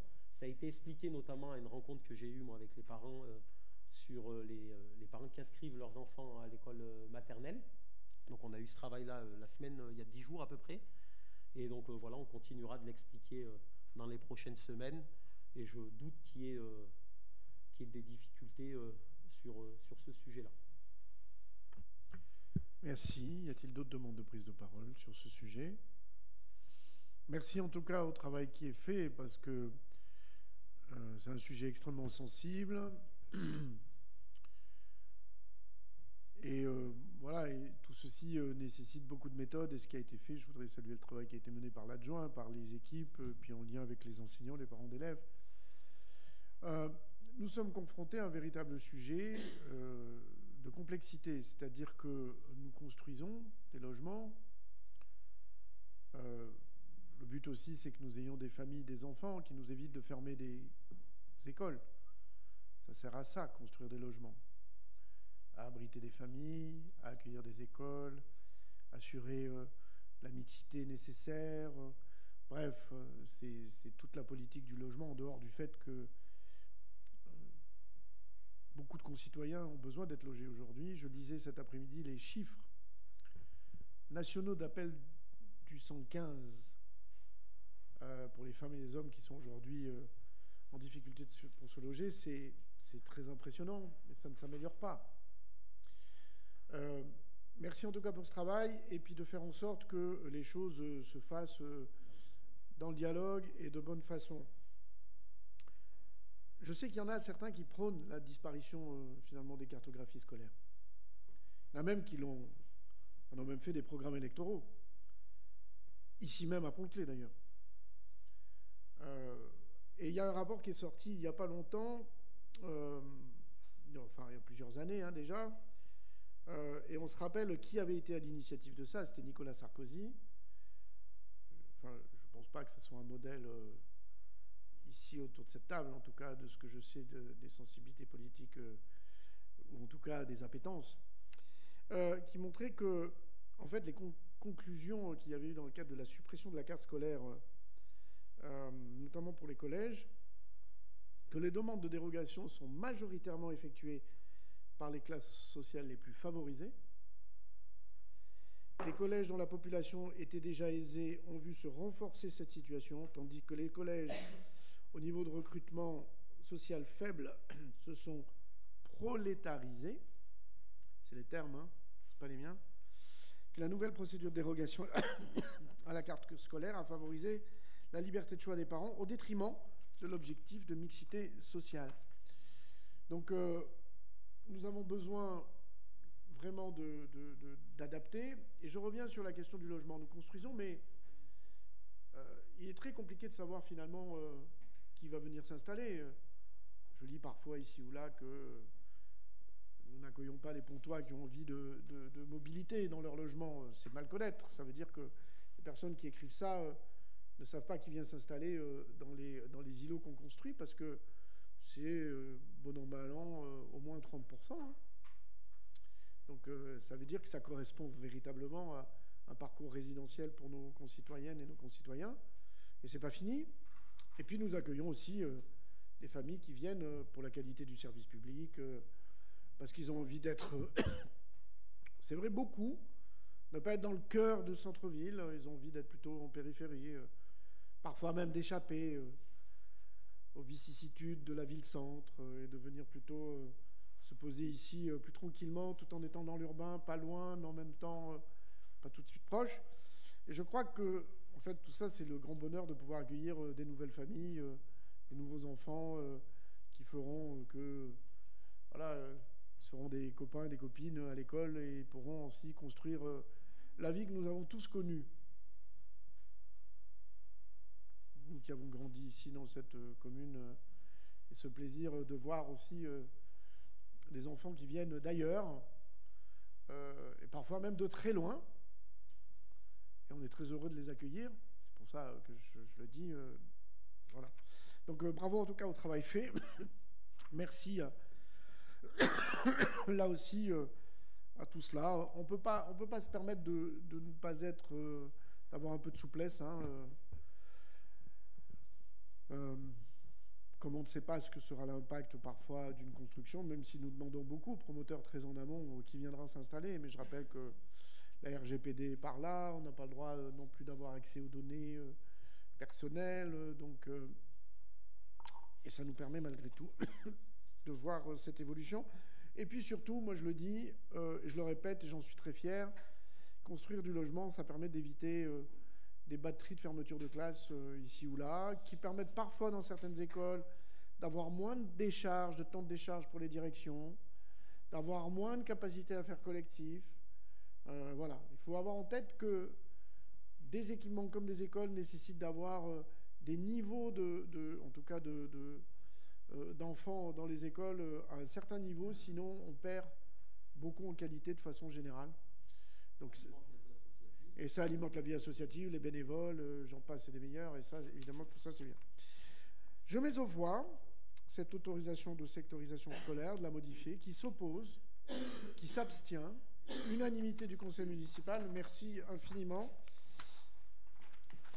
17, toujours de Maxime Lafosie, pour une subvention au collège pour sortir de l'Europe. Oui, sortir de l'Europe, c'est vrai, depuis peu. Oui, donc il s'agit d'autoriser monsieur le maire donc, à verser une subvention de 3 000 € au collège Nelson Mandela pour le projet de voyage en Angleterre. Il y a 30 participants et ça permettra notamment de financer à hauteur de 100 € par élève ce beau projet qu'ils construisent depuis plusieurs semaines maintenant pour à la fois connaître la culture anglaise. On parlait tout à l'heure de s'ouvrir au reste du monde, c'est aussi ça la culture, d'apprendre l'anglais bien évidemment, c'est aussi important quand on connaît le niveau qu'on peut avoir en France. Et dire que on est déjà heureux de pouvoir les accompagner. On l'avait déjà fait sur d'autres projets précédemment et que c'est pas écrit dans la délibération, mais on a fait le choix aussi de remettre à disposition le quart de la ville pour pouvoir les accompagner à l'aéroport et venir les récupérer. Donc c'est aussi dans ces coûts de transport qui sont élevés, c'est aussi alléger la facture du collège et démontrer qu'ils sont un interlocuteur privilégié de la ville pour préparer l'avenir de notre jeunesse. Merci. Est-ce qu'il y a des observations? Non. J'en profite pour féliciter la communauté enseignante du collège pour le travail qu'elle mène ici à Pont-de-Claix, Nelson Mandela. Et puis il y a eu quelques semaines, il y a eu un classement des collèges qui a été indiqué. Donc nous sommes dans la catégorie moyenne, pour dire les choses simplement. Et nous ne sommes pas les plus bas. Et notamment des collèges qui sont dans les QPV. Donc évidemment, on est le premier en fait des collèges dans les QPV, de tous les QPV de la métropole. Juste à poser ainsi. Et je sais les efforts qui sont menés par les équipes, par les parents, tout simplement pour pousser, porter encore plus haut les enfants. Et évidemment, il y a encore beaucoup de travail à faire. Je mets aux voix, qui s'oppose, qui s'abstient. Adopté. Toujours Maxime Lafosie, il s'agit de m'autoriser à signer avec la CAF la convention d'objectifs et de financement en lien avec le pilotage du projet de territoire pour un poste chargé de coopération CTG. Oui, très rapidement, puisque c'est des délibérations qu'on prend régulièrement.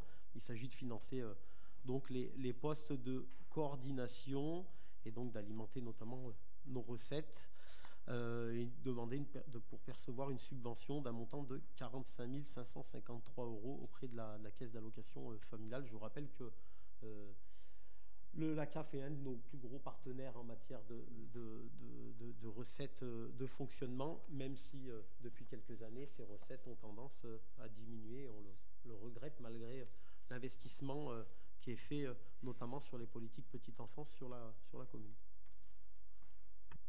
Merci. Qui s'oppose, qui s'abstient? Adopté. On a une série d'autorisations qui sont données au maire sur les questions de petite enfance. Il s'agit notamment de la 19, la 20, la 21.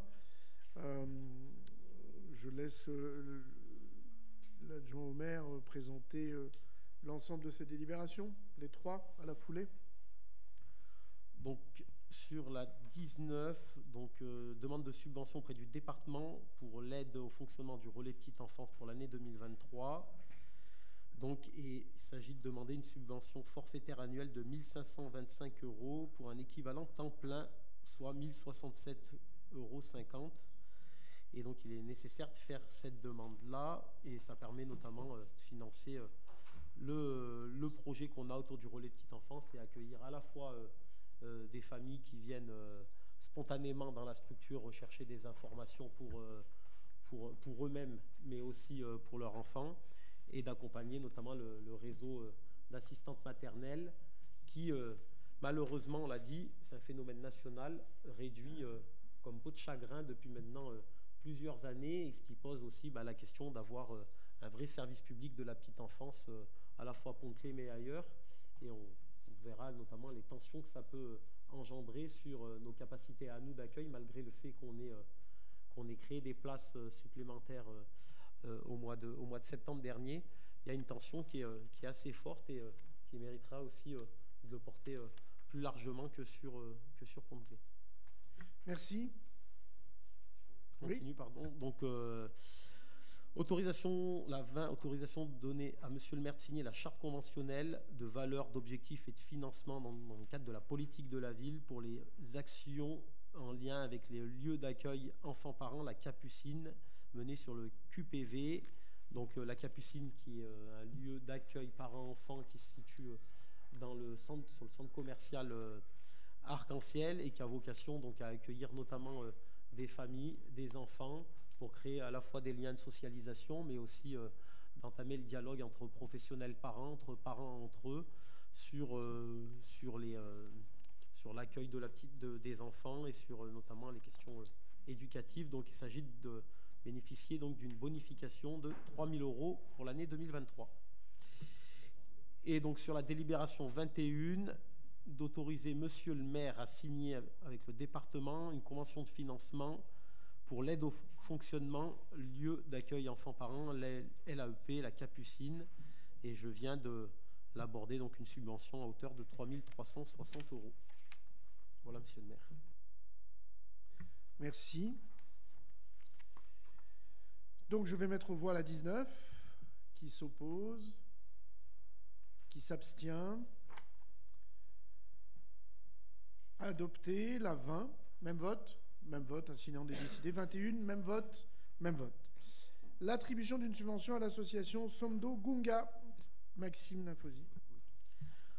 Oui, il s'agit d'attribuer donc une subvention de 2 000 € à l'association Somdo Gunga. Ils avaient bénéficié d'une subvention plus importante l'année précédente, mais on a appris que la présidente, Madame Garapin, qui avait déménagé au cours de l'année 2022, souhaitait se désengager parce qu'elle habite dans le sud-ouest. Et donc, fait qu'ils ne savent pas forcément comment l'association poursuivra son activité, notamment sur le quartier Île-de-Mars. Je rappelle qu'ils font beaucoup d'actions à la fois en matière culturelle et sportive, mais aussi en matière d'accompagnement à la scolarité, puisqu'ils sont aussi porteurs du CLAS sur le groupe scolaire Île-de-Mars, en conventionnement directement avec la CAF notamment. Donc on leur attribue une subvention de 2 000 €. Il y a une volonté des adhérents de poursuivre l'activité, non pas sous un format salarié comme c'était le cas jusqu'à présent, mais plutôt bénévole. Donc on est là pour les accompagner. Les services sont pleinement mobilisés pour les accompagner, parce qu'elles jouent un rôle important, notamment en termes de lien social avec certaines familles sur le QPV. Et je profite notamment de cette délibération pour saluer le travail de Caroline Garapin et de tous ces bénévoles qui, depuis maintenant plusieurs années, accompagnent, à la fois nous accompagnent depuis 2008 maintenant, à la fois en matière d'animation de la ville, mais aussi en matière d'accompagnement des enfants. Ils ont fait un gros travail, et ça méritait d'être souligné au sein de ce conseil municipal. Merci pour ces mots, et qu'on partage tous, évidemment. Je mets aux voix. Qui s'oppose, qui s'abstient. Unanimité, merci infiniment. Toujours Maxime Nafosi, il s'agit de m'autoriser à signer une convention avec les différents partenaires, ville, métropole, département, société Amaury, ASO, pour l'accueil d'une étape du Critérium du Dauphiné. Oui, monsieur le maire, et très belle étape, puisque ce sera la dernière étape de ce Critérium du Dauphiné 2023, qui partira donc de Pont-de-Claix et qui se terminera à la Bastille, à Grenoble. Donc, parcours qui empruntera notamment près de 6 ascensions. On a eu une réunion tout à l'heure avec les élus et les services, avec Sam Toscano, Mébroc-Bouquercy, Rémi Besançon, pour préparer cette belle arrivée, ce beau départ, pardon, qui aura lieu donc le 11 juin. Donc, il s'agit de verser une subvention de 11 000 € pour pouvoir accompagner ASO, la métropole qui nous accompagne aussi sur cette aventure-là. On l'avait dit, avec les 150 ans de la ville, nous souhaitions mettre aussi des événements marquants sur le territoire. C'en est un à travers du Critérium du Dauphiné, puisque les meilleurs coureurs mondiaux seront présents. Sont annoncés Julien Alaphilippe, le dernier vainqueur du Tour de France, Jonas Vingegaard. Il y a Wout van Aert, Primoz Roglic pour les passionnés, donc qui a gagné le Critérium du Dauphiné. Donc c'est pas neutre comme aventure.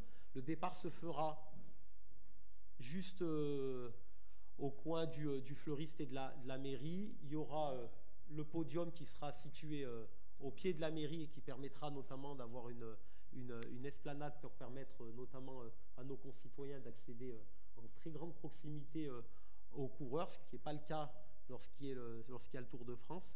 Donc événement important, et ça met aussi à Pont-de-Claix un petit peu notamment la place du sport. On a eu une délibération cadre dernièrement, le Critérium du Dauphiné. Ce week-end, la compétition de boules lyonnaises qui verra notamment les meilleurs boulistes français s'affronter pendant 3 jours au boulodrome.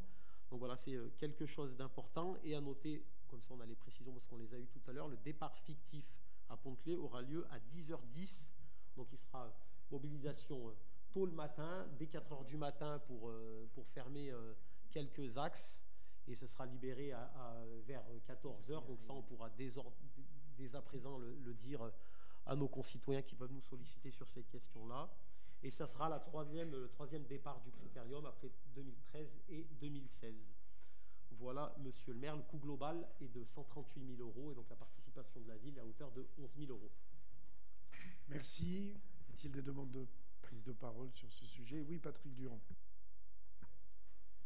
Oui, dans le dossier qui nous est fourni dans la convention, au paragraphe 3.3, il est estimé que la ville mettait gracieusement à disposition de l'organisation, la police municipale, il y a toute une série d'éléments qui sont pointés.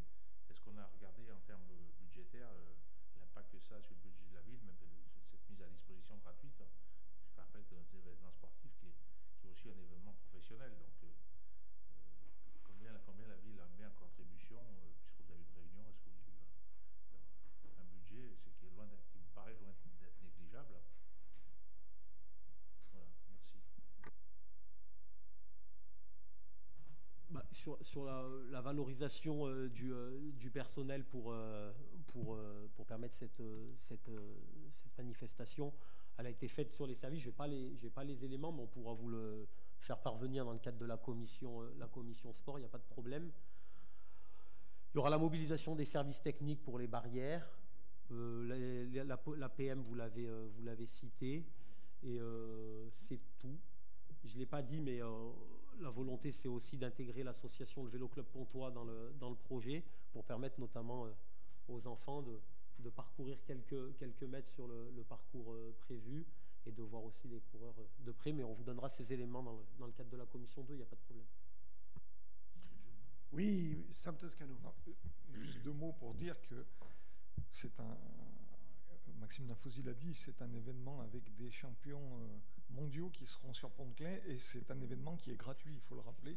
C'est un des seuls événements de cette envergure qui est gratuit pour tout à chacun. Donc voilà, après, si on ne veut pas de culture, pas de sport payant, voilà, à un moment, il faut se positionner. S'il vous plaît. Oui. Je pense que les propos de M. Toscano, que je ne veux pas de culture, pas de sport, cet événement est important, mais je suis soucieux des données de la ville et je demande tout simplement combien la ville investit en mise à disposition, en matériel. C'est pas quelque chose de... Et ça ne veut pas dire c'est un événement sportif, que je rappelle, c'est un événement professionnel. Qu'il soit gratuit, ok, mais c'est un événement professionnel. Donc il y a des publicités autour. Donc je comprends la contribution de la ville. L'événement est important, comme on a les boules ce week-end. Mais moi, je n'ai pas de... ceux qui me connaissent, et je trouve que le raccourci que fait M. Toscano, j'ai rien contre la culture et le sport, au contraire, hein, mais je suis toujours soucieux, comme tous autour de cette table, où vont les données de la ville. Et c'est des questions que je me pose et qu'on nous pose régulièrement sur l'art, sur le street art, toute une série de sujets.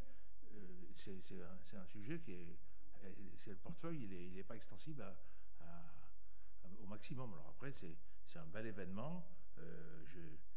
J'y participerai sûrement si je suis invité en tant qu'élu, autrement en tant que citoyen, mais on verra la suite. Merci. Est-ce qu'il y a des demandes de prise de parole? Oui, mais Brock-Boukhersi. Comme tout événement sportif aussi, il y a un coût, mais il y a aussi un retour sur ce coût-là. Les commerçants, les consommations, les hôtels, tout ça fait qu'il y a un retour aussi sur une économie locale, j'allais dire. Et ça peut aussi se mesurer par rapport aux moyens qu'on met. Je rappelle que la dernière fois qu'on a accueilli, il n'y avait pas la partie piétonnisée, me semble-t-il. Donc les terrasses vont pouvoir effectivement... Mais Brock-Boukhersi. Je voulais juste donner aussi l'information, comme c'est un dimanche et que c'est le jour du marché, ce jour-là, il n'aura pas le marché dominical pour des raisons de sécurité et de stationnement dû à cet événement, sur la place des Alpes et sur le trottoir. Et oui, parce qu'il faut respecter les nombreux parachutes des uns des autres, les autorisations de ceux-ci, qu'il faut absolument prévoir sans doute 18 voies pour sécuriser éventuellement l'atterrissage d'une météorite, j'en sais rien, moi, des trucs comme ça. Non, mais je plaisante, mais c'est pas loin d'être ça quand même. Ça fait sourire Rémi Besançon et d'autres, mais c'est pas loin. Y a-t-il d'autres demandes de prise de parole? Et je suis sûr que ceci sera voté à l'unanimité. Je mets aux voix. Qui s'oppose? Qui s'abstient? Unanimité, merci. Mais Brock-Boukhersi, autorisation de nommer de signer une convention de fonds de concours métropolitain aux communes dédiés à l'optimisation de la gestion des déchets de services communaux. Oui, monsieur le maire, ce fonds de concours est mis en place en soutien aux dépenses d'équipement des communes de la métropole concourant à la réalisation d'un projet de réduction et d'optimisation de la gestion des déchets. Donc, je vous rappelais qu'il y a un montant butoir qui est de 2 € par habitant. Et là, on fait appel à ce concours notamment pour le projet d'un équipement de la commune de Pont-de-Clé concernant l'achat d'un broyeur à végétaux pour un montant estimé à 24 240 €. Donc, cet investissement est éligible.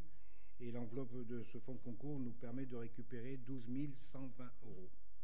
Donc il est demandé par cette délibération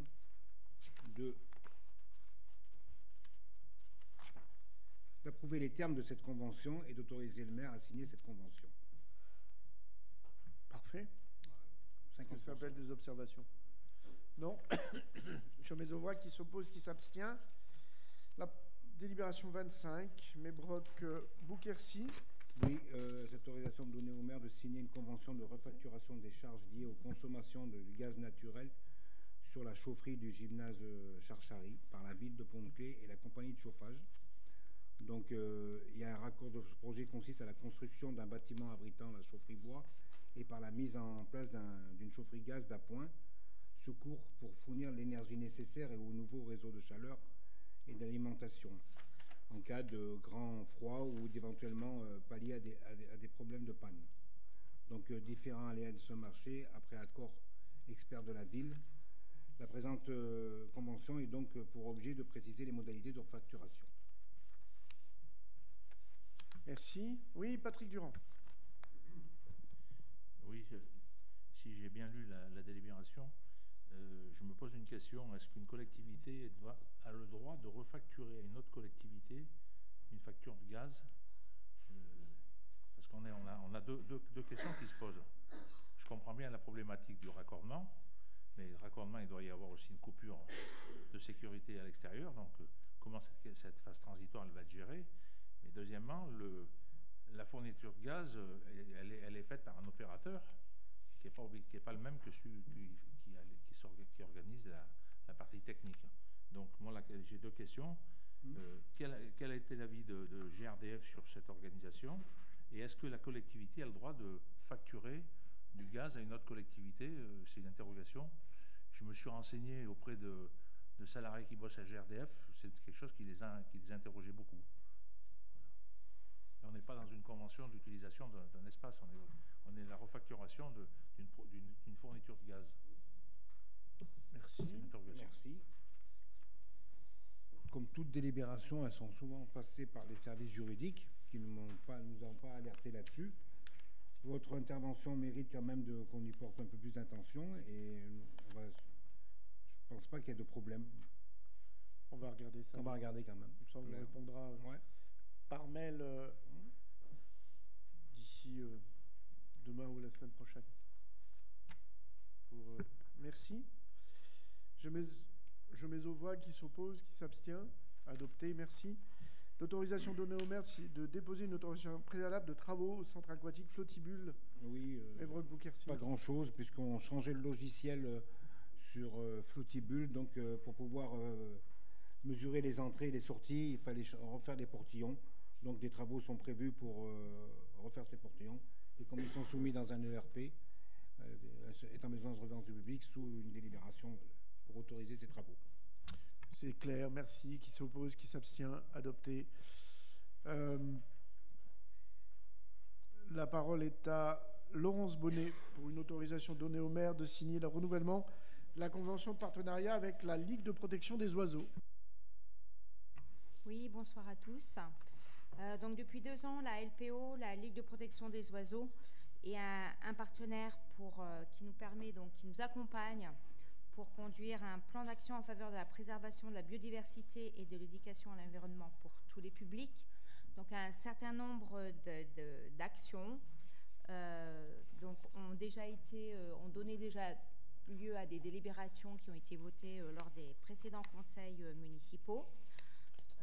Annexé à cette délibération, vous avez également un tableau qui donc liste toutes les actions qui ont été faites durant cette année et puis celle à venir pour cette nouvelle convention que nous vous proposons, qui va de mars 2022 à mars 2023. Voilà. Je pourrais vous donner quelques exemples qui est particulièrement intéressant, avec quelques aménagements et des études ponctuelles, pour par exemple la création de gîtes à faune. Également, la LPO nous accompagne via son expertise, nous a accompagnés pour les travaux, pour le réaménagement du parc Borel. Et puis également au niveau de la communication, ils travaillent beaucoup avec les écoles, avec les centres sociaux et avec la maison, la MDH. Voilà. Donc cette nouvelle convention que nous vous proposons est accompagnée d'un versement de la somme de 15 000 €. Et donc nous vous proposons d'autoriser le maire à signer avec cette association cette convention. Merci. Y a-t-il des demandes d'explication? Merci au travail de la LPO. Un formidable travail sur Pont-de-Claix. Je mets aux voix, qui s'oppose, qui s'abstient, unanimité, merci. Je laisse la parole à Maxime Linfosi pour la délibération 28, action de coopération internationale, un mandat spécial au premier adjoint en charge des relations internationales pour se rendre en Arménie. Oui, monsieur le maire, comme vous le savez, on a une coopération avec la commune de Luzarat dans la région d'Ararat en Arménie depuis 2018 et avec notamment la crise Covid, la crise sanitaire, etc. Il n'y a pas pu avoir d'échanges depuis cette période-là. Et donc, il s'agit de donner mandat spécial au premier adjoint pour qu'il puisse se déplacer en Arménie et notamment voir l'évolution de la ville, puisqu'elle fait partie d'une communauté de communes qui entre dans un nouveau territoire, la ville de Védy, et donc c'est aussi porter un nouveau souffle à cette coopération qui est autour de l'écotourisme, notamment du jumelage et de l'alliance franco-arménienne qui est riche notamment sur notre métropole. Donc il s'agit de donner à la ville d'effectuer les réservations d'achat de billets d'avion et de frais annexes. Merci. Y a-t-il des demandes d'explication? Oui, Patrick Durand. Sur la proposition de coopération, je n'ai pas de remarques. Si ce n'est, je précisais que la situation en Arménie ces derniers temps est de plus en plus compliquée.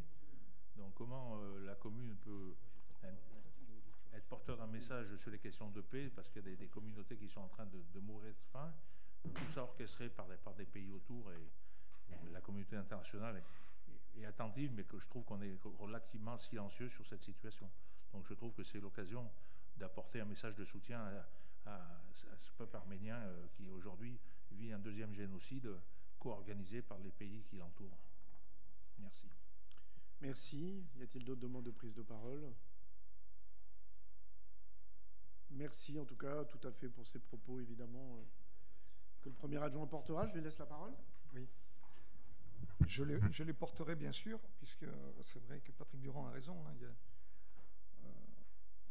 en septembre 2022, c'est plus de 300 Arméniens qui ont été tués par, j'allais dire, l'envahisseur de l'Azerbaïdjan, hein, et aujourd'hui, la communauté internationale est silencieuse. On parle beaucoup de l'Ukraine. Il se passe des choses terribles en Arménie. Et il n'y a que la France pour s'en soucier. Hein. Les autres nations sont préoccupées par le gaz que fournit l'Azerbaïdjan. Du coup, voilà, ça muselle un peu les paroles. Mais vous aurez l'occasion de l'exprimer aussi, puisque la bonne nouvelle, et ça fait partie aussi du fait que j'aille en Arménie, c'est qu'une délégation va venir le 23 juin pour la fête des 150 ans de la ville de Pont-de-Claix. Du coup, c'est aussi pour aller préparer cette visite d'élus arméniens à Pont-de-Claix que je vais passer 3 jours là-bas et rencontrer, puisque Maxime Nafosi l'a dit, il y a une nouvelle organisation, ils sont regroupés plusieurs communes et il y a un maire qui chapeaute l'ensemble de ces communes, et c'est cette personne que je vais rencontrer, avec notamment aussi l'ambassadeur de France en Arménie et les membres de l'Alliance française qui est sur place à Erevan. Merci. Merci. C'est important, et moi j'ai été, en tant que président de la métropole, mais maire aussi de Pont-de-Claix, il y a quelques semaines de ça, à la soirée organisée par la Maison de la culture arménienne de Grenoble. Et j'ai pu exprimer à son président, à son conseil d'administration, que nous allions effectivement, je dirais, nous rendre, et le premier adjoint allait se rendre en Arménie, et que nous allions construire en partenariat un jumelage fort. Ils étaient très très honorés de cela, car ces signes sont extrêmement forts dans la période. Hein. Et évidemment, on associera de fait la Maison de la culture arménienne à ce temps, à cette visite, et sans doute un temps de travail avec eux d'ailleurs, parce qu'ils sont extrêmement honorés. J'en profite pour dire que une pontoise est secrétaire de la Maison de la culture arménienne depuis toujours, et elle était très honorée de voir le maire de Pont-de-Claix présent à l'occasion de cette soirée, très très ému. Et c'est quelqu'un qui ne l'a jamais dit et qui était là, présente, et évidemment, on sera présent. Je sais que les collectivités se mobilisent beaucoup. Aujourd'hui, la métropole avait voté un vœu en soutien aux Arméniens, à l'Arménie. Donc c'est un signe politique que nous voulons montrer aussi dans cette période, qu'il y a des pays que l'on n'oublie pas et que nous soutenons évidemment fortement dans cette période. Merci à vous. Je mets aux voix. Qui s'oppose, qui s'abstient. Merci en tout cas d'accorder la possibilité au premier adjoint de nous représenter à cette occasion. Y a-t-il, vous avez le compte-rendu des décisions du maire. Est-ce que ces décisions du maire prises depuis la dernière séance appellent des observations? Non. Il n'y a pas de point divers, il n'y a pas de questions orales. Je voudrais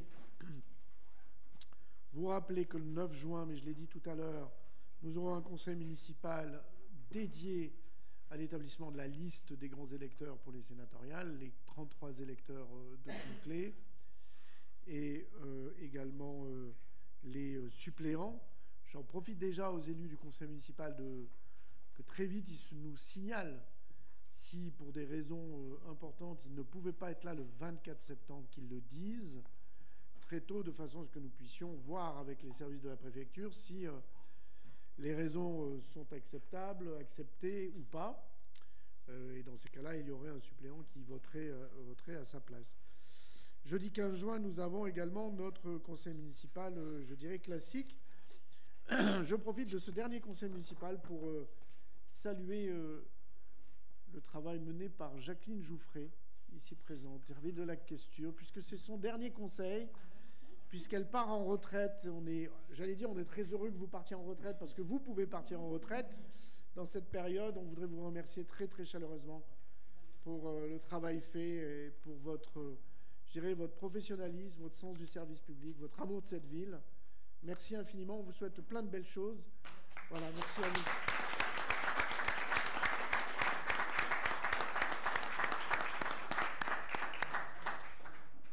Il est donc 20h24, l'ordre du jour est épuisé. Je vous propose de lever la séance.